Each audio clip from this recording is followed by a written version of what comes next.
देखिए, इस वीडियो में मैं आपको बताऊंगा कि पढ़ाई किस तरह से करना चाहिए। काफ़ी सारे स्टूडेंट्स ऐसे होते हैं जो सोचते हैं कि पढ़ाई तब पढ़ाई है जब 8 या 12 घंटे की जाए, उससे जो कम में की जाए वो पढ़ाई नहीं है।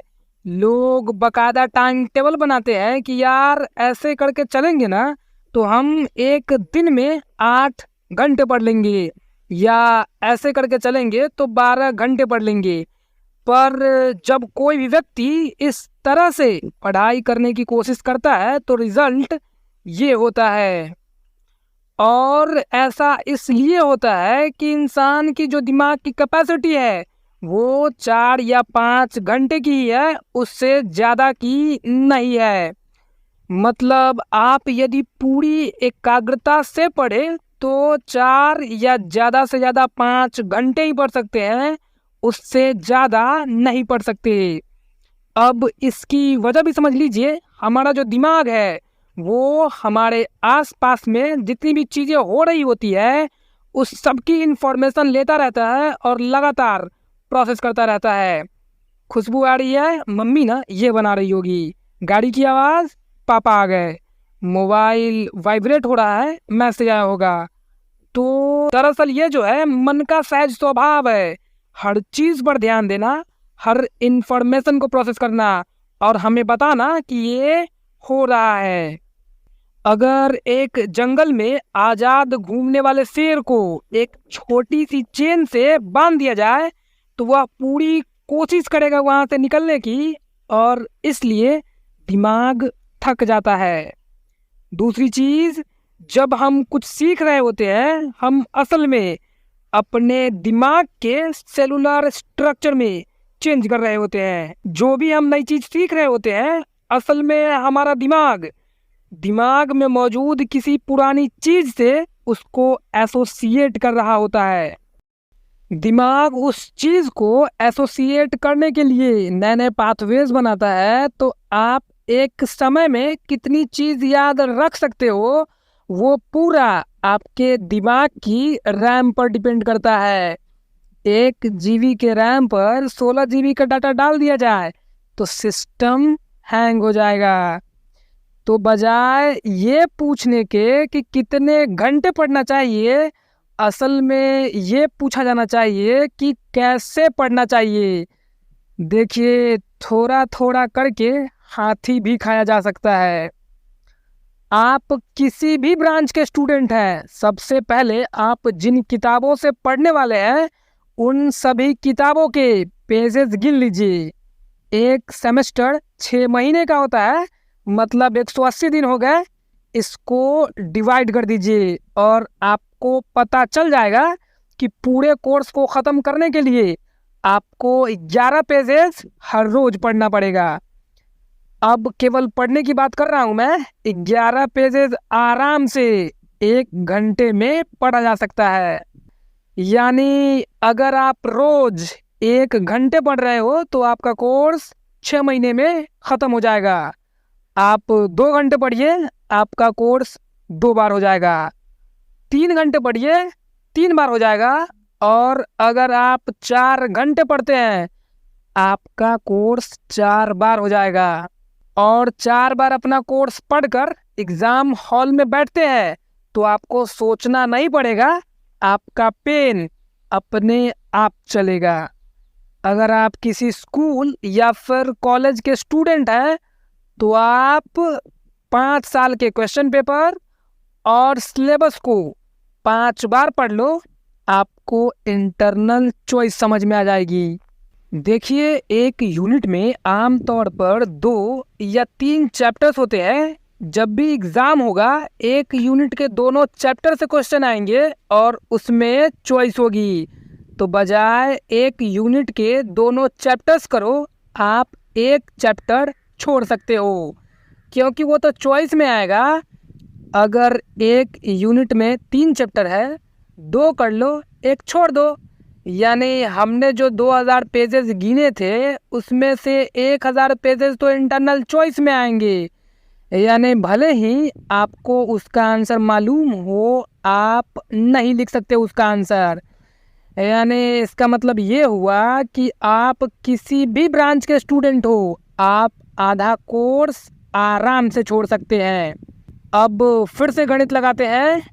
अब आपको रोज 5.5 पेज पढ़ना है, यानी अब आप रोज 1 घंटे पढ़ते हो तो आपका कोर्स 6 महीने में 2 बार हो जाएगा। 2 घंटे पढ़ते हैं तो 4 बार हो जाएगा। 3 घंटे पढ़ते हैं तो 6 बार हो जाएगा।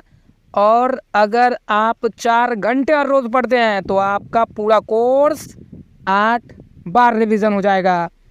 वो बच्चा जो 90% से ऊपर खेल रहा है वह अपने कोर्स को इस तरह से तोड़ के पढ़ता है। अगर एक सवाल 1 नंबर के लिए आया है तो वह उसका जवाब 100 शब्दों में दे देगा, और वही सवाल 10 नंबर के लिए आ जाए तो वह उसका जवाब 1000 शब्दों में लिखने की भी कुव्वत रखता है।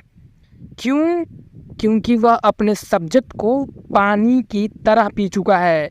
देखिए, अगर आपको केवल विद्वान बनना है तो आप केवल 4 घंटे ही पढ़िए, लेकिन आपको कोई सा कॉम्पिटिटिव एग्ज़ाम निकालना है तो आपको थोड़ा सा ज़्यादा पढ़ना पड़ेगा।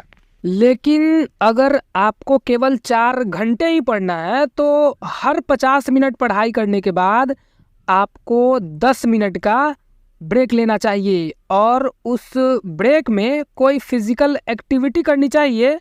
इससे फ़ायदा ये होता है कि दिमाग में ऑक्सीजन की सप्लाई बढ़ जाती है, जिससे आप जो कुछ भी याद करने की कोशिश कर रहे हो वो सब आपके दिमाग में छपता चला जाता है।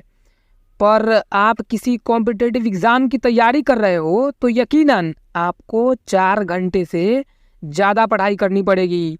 तो आप पोमोडोरो टेक्निक से पढ़िए। इसमें हर 25 मिनट पढ़ाई करने के बाद 5 मिनट का ब्रेक लिया जाता है, और ब्रेक ख़त्म होने के बाद वही सब्जेक्ट नहीं उठाते, दूसरा सब्जेक्ट उठा लेते हैं। क्योंकि आप बार बार ब्रेक लेने के बाद अलग अलग सब्जेक्ट पढ़ते हो, आपका दिमाग बहुत तेज़ी के साथ अलग अलग तरह के इन्फॉर्मेशन को प्रोसेस करना सीख लेता है। भाई, कॉम्पिटिटिव एग्ज़ाम में वही तो क्वालिफाई करता है जो सभी तरह के इन्फॉर्मेशन को बहुत तेज़ी के साथ प्रोसेस कर सकता हो। अगर एग्ज़ाम में 10-15 घंटे दे दिए जाए क्वेश्चन पेपर सॉल्व करने को तो लगभग सभी लोग पूरा का पूरा क्वेश्चन पेपर सॉल्व कर लेंगे। पोमोडोरो टेक्निक का फ़ायदा ये है कि आपके दिमाग की प्रोसेसिंग स्पीड बहुत ही तेज़ हो जाती है। दूसरा सबसे बड़ा फ़ायदा इस टेक्निक का ये है कि आपकी ओवरऑल स्किल बढ़ती है। अब तक जितनी भी साइंटिफिक स्टडीज़ करवाई गई है स्टूडेंट्स पर, उन सब में पोमोडोरो टेक्निक बेस्ट है स्टडी करने के लिए। पर फिर भी एक सवाल जो अभी भी खड़ा हुआ है सामने कि एक दिन में कितने घंटे पढ़ना चाहिए। किसी भी हालत में 6 घंटे से ज़्यादा पढ़ाई नहीं करनी चाहिए। 6 घंटा 1 मिनट तो अति हो गई। देखिए, अगर आप सही मायने में किसी चीज़ को बहुत अच्छे से सीखना चाहते हैं तो सबसे अच्छे रिसोर्सेज का इस्तेमाल कीजिए। यानी सबसे अच्छी किताब खरीदिए, सबसे अच्छे टीचर से पढ़िए और सबसे अच्छे तरीके से पढ़िए। अगर आप 6 क्लास में भी पढ़ रहे हो तो सबसे अच्छे रिसोर्सेज का इस्तेमाल कीजिए। आप सोच भी नहीं सकते कि कब का याद की चीज़ आपको 1 नंबर कब दिलवा देगा और आपका सिलेक्शन हो जाएगा। भाई, जितने भी कॉम्पिटिटिव एग्ज़ाम होते हैं उसमें 6 से 10th तक से ही तो सवाल आते हैं। ऐसा क्यों? क्योंकि 11th-12th में लोग अपना सब्जेक्ट चेंज कर लेते हैं। दूसरी चीज़, अगर आप स्टूडेंट हैं तो आपके फ़ोन में विकिपीडिया और फ्री डिक्शनरी दोनों ऐप होना चाहिए। अब आपके जीवन में कोई बहुत बड़ा गोल नहीं है तो आप क्या करना कि पूरे कोर्स के पेजेस को काउंट कर लेना, सिलेबस और 5 साल के क्वेश्चन पेपर देख लेना और आधा कोर्स याद कर लेना। पर वाकई में आप अपने ज़िंदगी में कुछ अचीव करना चाहते हैं तो आपको अपना पूरा सिलेबस एक बार विकिपीडिया पर पढ़ लेना चाहिए। दूसरी चीज़, फ्री डिक्शनरी से 15 मिनट हर रोज़ आप पढ़ोगे तो क्योंकि आप रिलेटेड वर्ड्स पढ़ रहे होंगे इसलिए आपकी वोकैबुलरी बहुत अच्छी हो जाएगी।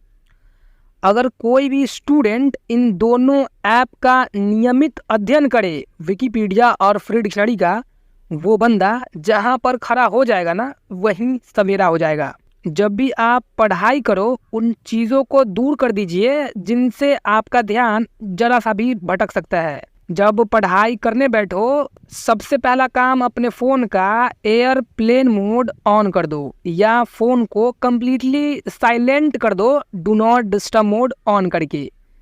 दूसरी चीज़, अगर आप घर पर है तो घर वालों को कह दीजिए कि आपको डिस्टर्ब ना किया जाए, पर अगर आप हॉस्टल में हैं तो थोड़ी सी रूई पर थोड़ा सा सरसों का तेल डालिए और उसे कानों में फंसा लीजिए। इसका एक और इस्तेमाल ये है कि आपके आसपास जब बहुत ज़्यादा शोर शराबा हो और आपको सोने में तकलीफ़ हो तो ऐसा करके आप सो सकते हो। तकिया ख़राब हो जाता है इससे, पर करियर ख़राब हो, लाइफ ख़राब हो, उससे अच्छा है तकिया ही ख़राब होता रहे। चौथी चीज़, जितने भी लोग हैं जो किसी भी तरह से आपका दिमाग ख़राब करते हैं, आपको टेंशन देते हैं, नेगेटिव तरह के बात करते हैं, ऐसे लोगों से दूरी बना लीजिए। होता ये है कि ये जो लोग होते हैं इनके अंदर ख़ुद तो कुछ करने की औकात होती नहीं है, तो सामने वाले लोगों को ये कन्विंस करते रहते हैं कि भैया कुछ नहीं किया जा सकता। और ये जो नेगेटिव टाइप के लोग होते हैं ये आपको छोटी छोटी बातों में उलझा देते हैं, और अगर आप छोटी छोटी बातों में उलझ के रह जाओगे तो ज़िंदगी में कभी भी बड़ा काम नहीं कर पाओगे। पर इस चीज़ को ध्यान रखिए कि जब भी आप किसी से दूर हो तो कुछ भी ऐसा ना कहे या ना करे जिससे सामने वाले का दिल दुखे, और दिल भी ना दुखे और दूरी भी बन जाए उसका सबसे अच्छा तरीका है पैसे उधार मांगना। जितनी भी बार वो बंदा आपको दिखे उतनी बार उससे उधार मांगो। पैसे दे दे तो अगले दिन ही पूरा पैसा लौटा दो, 2 दिन बाद और ज़्यादा उधार।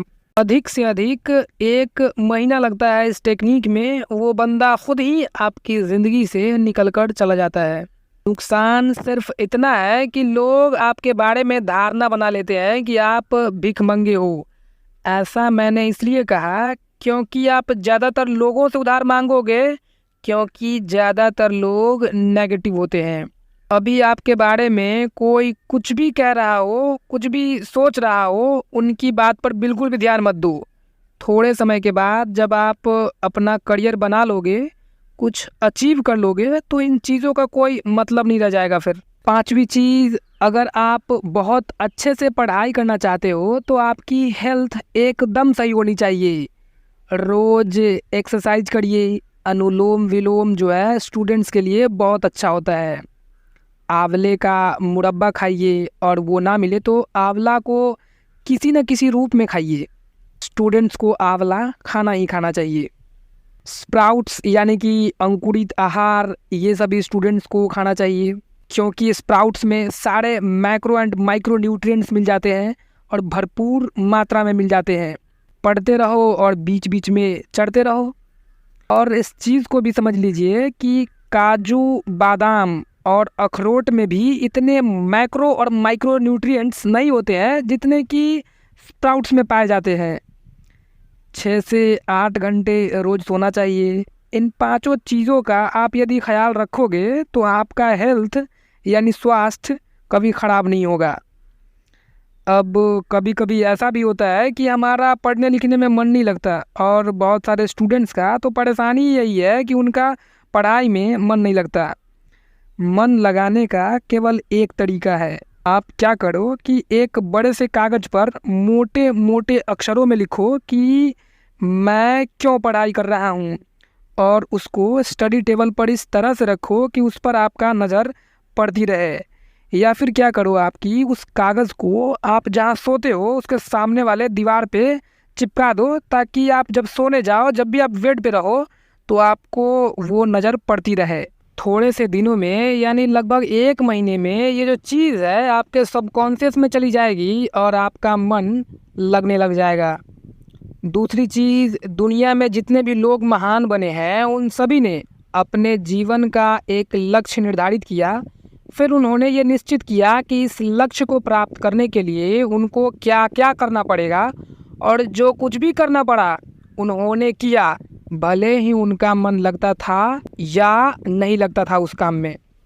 आखिरी चीज़, कोई भी चीज़ अगर आप सीखना चाहते हो आपको वो चीज़ बार बार दोहराना पड़ेगा। Repetition is the mother of all knowledge. देखिए, मेमोरी रिटेंशन पर बहुत सारी साइंटिफिक स्टडी की गई है, उनसे ये ग्राफ सामने आता है, और इस ग्राफ का मतलब ये है कि कोई भी चीज़ जिसको आप बहुत अच्छे से याद करना चाहते हो तो आपको उसका इस तरह से रिवीजन करना चाहिए। पहला रिवीजन उसी दिन 1 घंटे के बाद करना चाहिए, दूसरा रिवीजन पहला दिन ख़त्म होने के बाद, तीसरा रिवीजन तीसरे दिन किया जाएगा, और चौथा रिवीजन 7वें दिन, पांचवा रिवीजन 14वें दिन किया जाएगा, और उसके बाद इस चीज़ को हर 30 दिन के बाद रिवाइज करना चाहिए।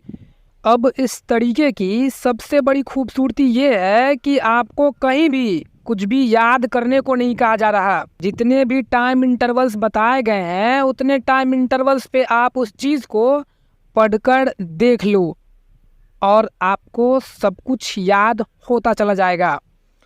और यही इस वीडियो का सार है।